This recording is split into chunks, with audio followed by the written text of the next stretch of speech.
उत्तर भारत के एक गांव हरिपुर में एक साधारण किसान धर्मपाल रहता था। उसकी जमीन कम थी, लेकिन मेहनत और ईमानदारी उसकी सबसे बड़ी पूंजी थी। धर्मपाल का जीवन बहुत ही साधारण था। उसका एक छोटा सा घर, 2 बैल, थोड़ी सी जमीन और एक परिवार जिसमें पत्नी लक्ष्मी, बेटा राजू और बेटी सुनीता थी। हर सुबह वो सूरज उगने से पहले खेत में निकल जाता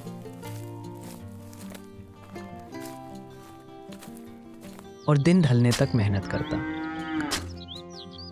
गांव के बहुत से लोग शहर जा चुके थे।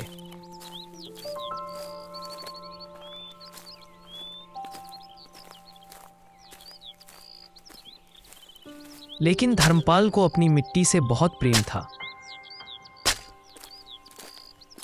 एक दिन गांव में एक नई अफवाह फैलती है कि सरकार किसानों को नई स्कीम में ज्यादा पैसा दे रही है अगर वे साबित करें कि उनकी जमीन बंजर है। बहुत से किसानों ने लालच में आकर अपने खेत को बर्बाद दिखाने की चालाकी शुरू कर दी। फिर एक दिन धर्मपाल को भी गांव के पटवारी ने कहा, धर्मपाल, तू भी आवेदन कर दे, तेरी जमीन को बंजर बता दे, तुझे भी सरकार से लाखों रुपए मिलेंगे। पर मेरी जमीन बंजर नहीं है और झूठ बोलना पाप है। पाप पुण्य सब भूख से हार जाते हैं धर्मपाल, सोच ले।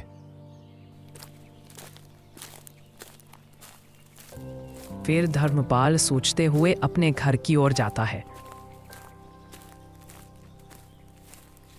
और घर आते ही लक्ष्मी बोली, तूने सुना किसनवा को सरकार से 1 लाख मिला, बस खेत को बर्बाद बता दिया उसने।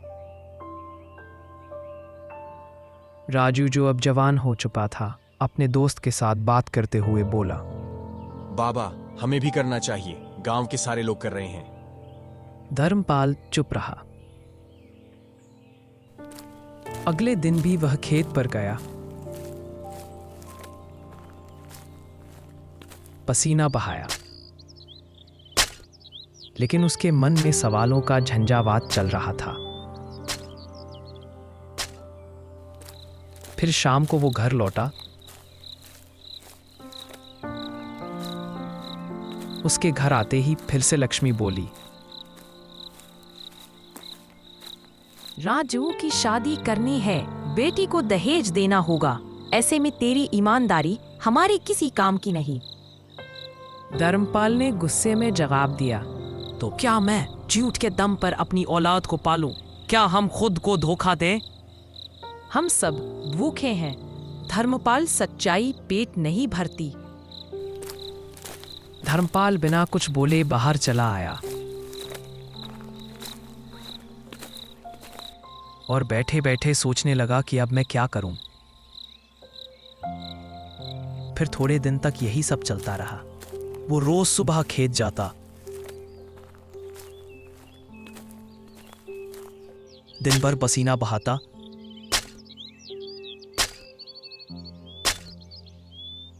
और शाम को चुपचाप घर लौट आता।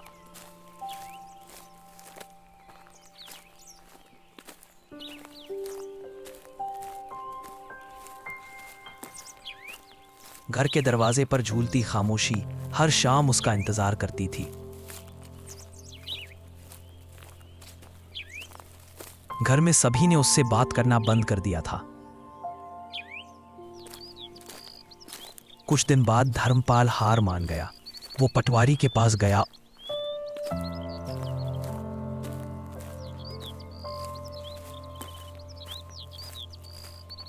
और कहा, ठीक है, मेरे खेत को भी बंजर दिखा दे। ठीक है।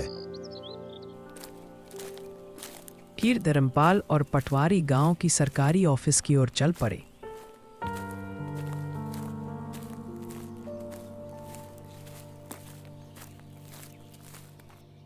पटवारी ने कागज तैयार कर दिए। दस्तावेज के बाद धर्मपाल को 75,000 रुपए की पहली किश्त मिल गई। घर में खुशी की लहर दौड़ गई।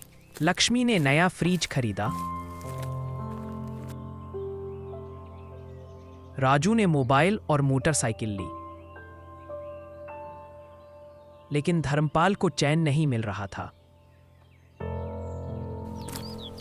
हर दिन वह फावड़ा लेकर अपने खेत की ओर निकल जाता। जब वो खेत की तरफ देखता, उसका दिल भर आता। राजू की आदतें अब बिगड़ने लगी है। नए दोस्तों के साथ घूमता रहता और रात बेरात घर आता।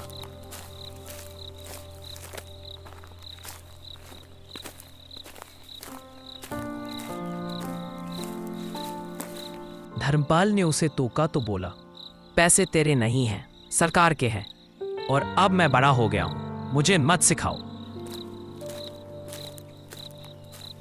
लक्ष्मी ने भी धर्मपाल को चुप करा दिया।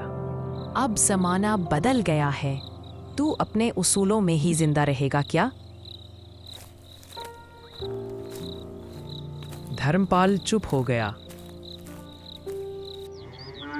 धर्मपाल ने अब खेत जाना बंद कर दिया था।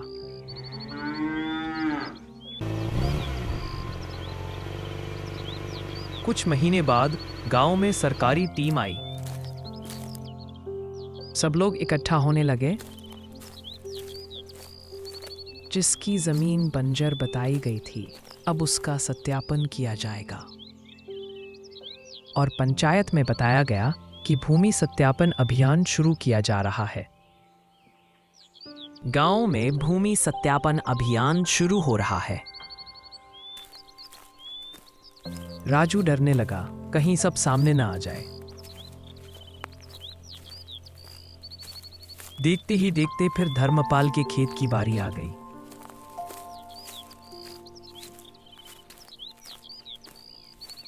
पटवारी बोला, तुम्हारे खेत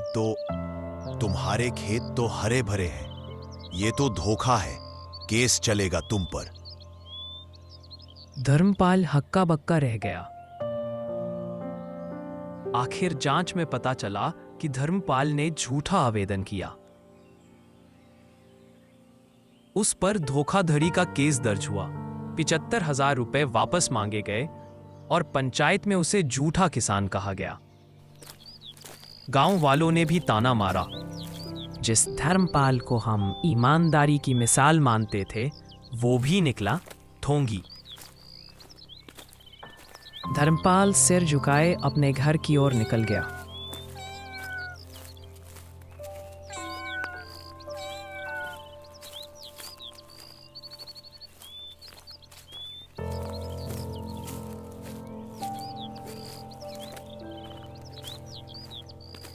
धर्मपाल के घर आते ही राजू ने पिता पर चिल्लाया, तूने ही झूठ बोला था, अब भुगत।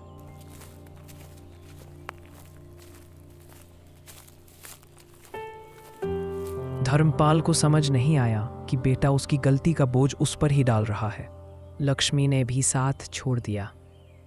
घर की इज्जत मिट्टी में मिला दी।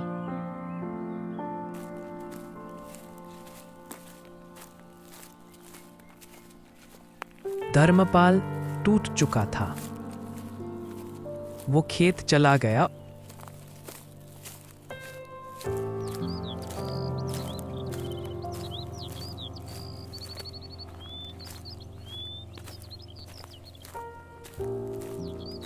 और वहां जाकर बैठ गया।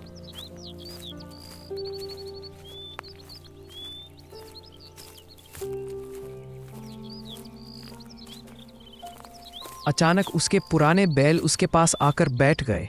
वो रो पड़ा, काश मैंने अपनी जमीन की तरह अपने उसूलों की भी रक्षा की होती। पंचायत में तय हुआ कि धर्मपाल, तुम्हें 75,000 रुपए की भरपाई के बदले में स्कूल की साफ सफाई का काम दिया जा रहा है। लोग हंसते थे, बच्चे चिढ़ाते थे। झूठे बाबा।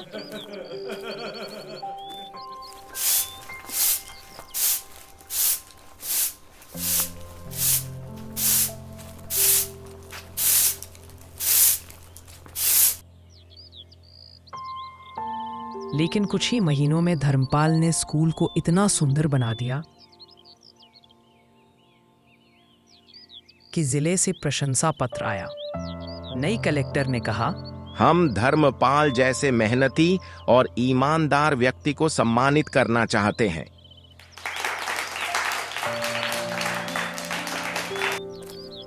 लोगों की सोच बदली। बच्चों ने माफी मांगी। हमें माफ कर दीजिए बाबा। कोई बात नहीं बेटा, मैंने तुम्हें माफ किया।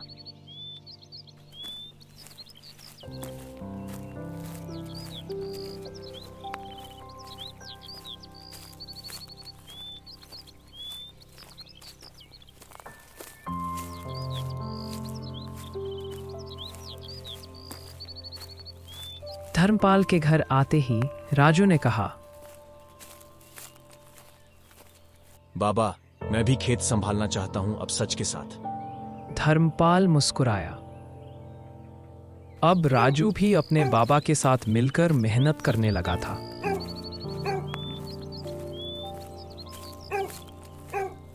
राजू अब समझ गया था, सच्चाई की राह भले ही कठिन हो, लेकिन उसका फल कभी कड़वा नहीं होता।